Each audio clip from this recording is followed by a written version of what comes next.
Hello everyone, welcome to my new video. And आज मैं explain करने जा रहा हूँ return of the demon instructor. और जिसने लाइक एंड सब्सक्राइब नहीं किया है वो जाके कर लो, बाकी तो आपके ऊपर है। तो स्टार्ट करते हैं ये मानवा का एपिसोड 1 की शुरुआत में एक मोरिम को दिखाया जाता है और फिर स्टोरी टाइटल बोलते हैं 316 साल पहले। और उधर काफी सारे लोगों को दिखाया जाता है, इसमें से एक बंदा ऊपर उंगली दिखाते हुए देख रहा होता है और सब लोग ऊपर की तरफ देख रहे होते हैं। और दो बंदे को दिखाते हैं जो कि शौक में देख रहे होते हैं, और वो लड़की को दिखाते हैं जो कि घबराई हुई ऊपर की ओर देख रही होती है। और फिर राइटर बोलता है इवेंट खुल चुका है अब, और उन लोग आ चुके हैं। और हमें दिखाते हैं काफी सारे डीमन जो कि आ चुके रहते हैं। इंट्रोडक्शन है डीमंस का। उन लोग आते ही ह्यूमंस के ऊपर वॉर डिक्लेयर कर दिए। तो फिर दिखाते हैं काफी सारे मॉन्स्टर ह्यूमंस के पीछे लगे होते हैं और उनको मार रहे होते हैं। ये इन्वेंशन है डीमंस का अर्थ है। और दिखाते हुए राइटर्स फैक्शन ने डीमंस के खिलाफ लड़ने के लिए एक पावरफुल आर्मी बनाई और कसम खाई कि वो डीमंस को हर हाल में हराएंगे। एंड 3 दिन बाद आने में उनका डीमन से डायरेक्ट सामना हुआ, लेकिन वहाँ वो पूरी तरह से मिटा दिए गए। 1 साल के अंदर आधी से ज्यादा दुनिया का खात्मा हो चुका था। आखिरकार पूरी मोरिम वर्ल्ड वालों ने, राइटियस और सिनिस्टर, ये दोनों सेक्शंस ने सबको मिलाकर सिचुएन में एक फाइनल बैटल के लिए अलायंस बनाया। एंड बैटलफील्ड का सीन दिखाते हैं जिसमें 2 लोग अटैक करने लगते हैं और वो स्वॉर्ड वाला बंदा वो मॉन्स्टर को बीच से काट देता है। एंड मॉन्स्टर लोग ह्यूमंस के ऊपर अटैक करने लगते हैं और ये जो लड़ाई होती है वो पूरे 2 हफ्ते तक चलती है। लेकिन अलायंस की आर्मी पूरी तरह तबाह हो गई।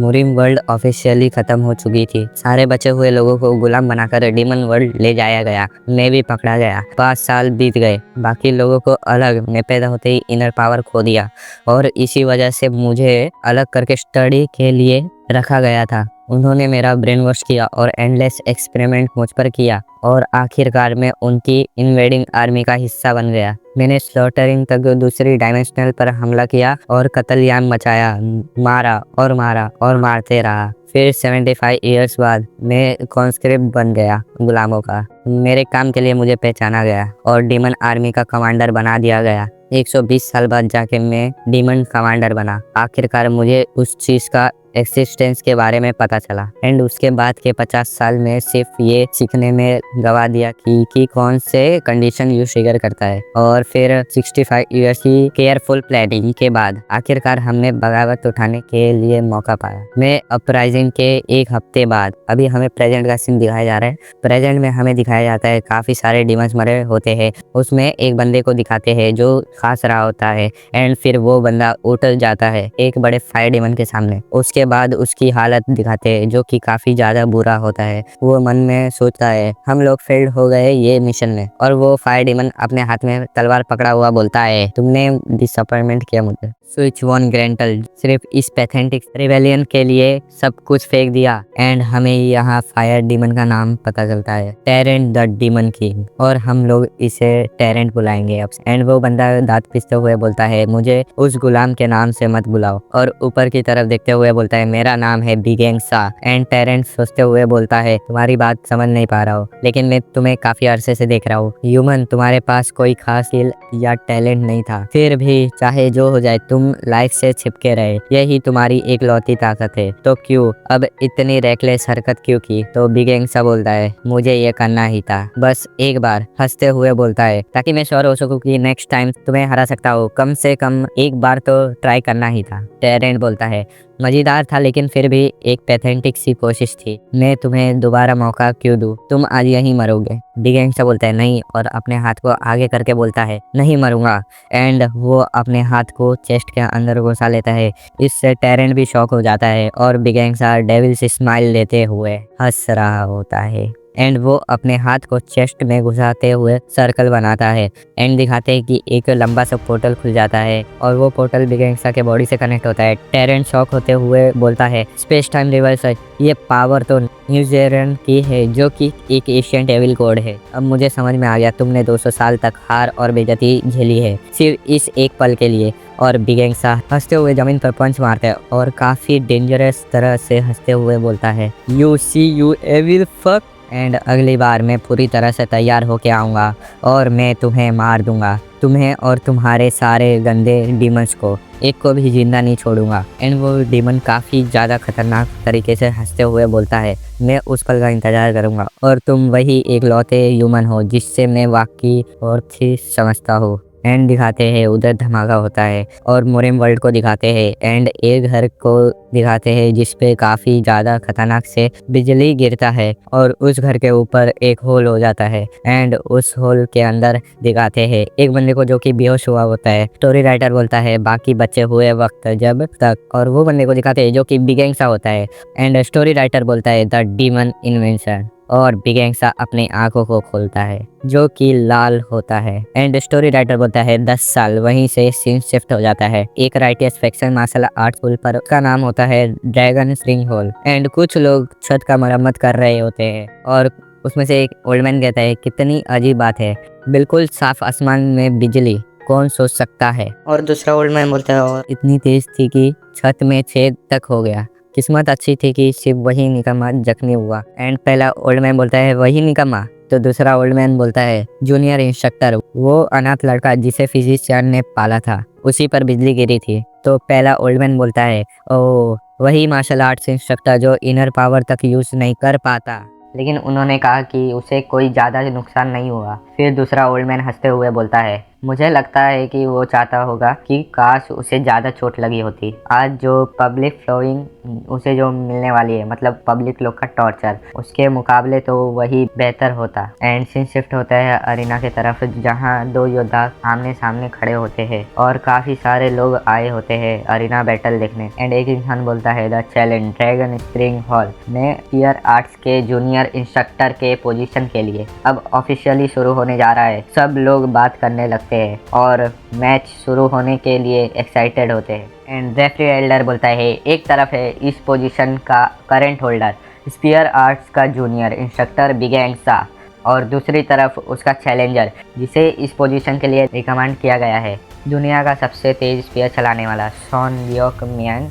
जूनियर इंस्ट्रक्टर सा की क्वालिफिकेशंस पर सवाल उठाए गए थे, इसलिए ये चैलेंज ही डिसाइड करेगा कि कौन ये पोजीशन संभालेगा। तुम दोनों मुरिम के ओनर को दाव पर रखकर पूरी ईमानदारी से लड़ो। सोन लियोक स्पीयर को नीचे मारते हुए बोलता है ओहो मैंने जितना ज़्यादा सोचा था उससे काफ़ी बेटर लग रहे हो, और हंस के आगे बढ़ते हुए बोलने लगता है जब मैंने सुना था कि तुम पर बिजली गिरी थी मुझे लगा ये बस सिर्फ चैलेंज से बचने का बहाना है। दुनिया का सबसे तेज भाला चलाने वाला सोन लियोक मैन वो खुद को घोषित कर रहा है martial art speeding bull mayor spear.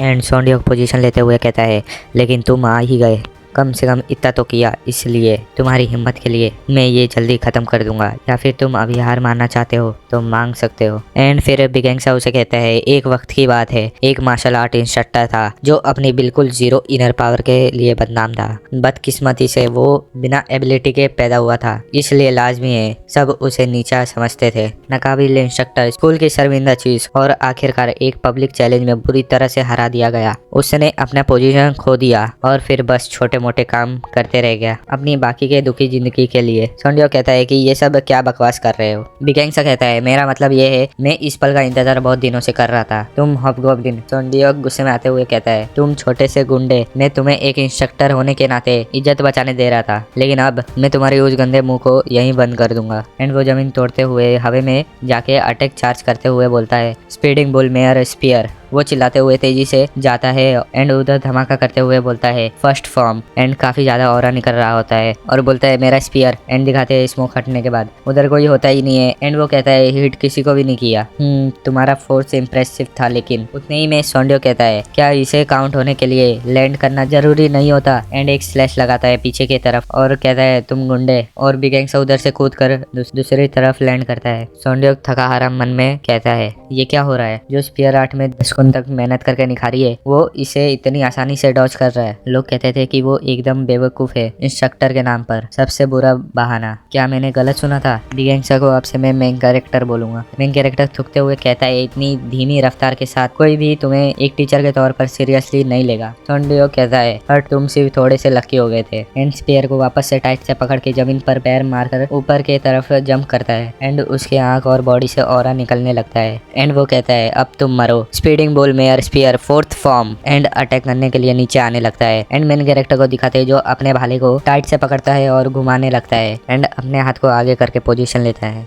सोन लियोक नीचे आते हुए चिल्लाकर कहता है अपनी स्पीयर जितना चाहो घुमा लो, इसे तुम ब्लॉक नहीं कर पाओगे। इतना कहता ही है कि मेन कैरेक्टर हाथ आगे करते हुए बोलता है फायर बॉल। सोंडियक शॉक हो जाता है और कहता है क्या फायर, एंड उसके पास डॉज करने का टाइम भी नहीं होता है और उसे जाके लगता है। सब देखने वाले हैरान हो जाते हैं एंड काफी लोग घबराने लगते हैं सामने का नजारा देखकर, और वो बंदा जमीन पर रोल करते हुए बोलता है मैं आग में हूँ। एंड रेफरी एल्डर बोलता है ये चैलेंज खत्म होता है, और रेफरी एल्डर शौक से देख रहा होता है सामने का नजारा एंड कहता है आज का विनर है जूनियर इंस्ट्रक्टर बिग एंगसा। मेन कैरेक्टर हाथ दिखा रहा होता है एंड उधर सोंडियक पे पानी डालते हैं जो कि जल रहा होता है। मेन कैरेक्टर पास्ट में सोचने लगता है डीमन इन्वेडर्स ने मुझे पकड़ लिया और घसीट कर अपनी दुनिया ले गए, जहाँ मैं सदियों तक जैसे तैसे जिंदा रहा। उस दौरान मैंने एक हैरान कर देने वाली बात समझी। ये सब classic hit young QI energy निकला हुआ था, डीमंस की हाईली डेवलप्ड मैजिक। उस मार्शल आर्ट टेक्निक को मैंने फायरबॉल नाम दिया। असल में वो मार्शल आर्ट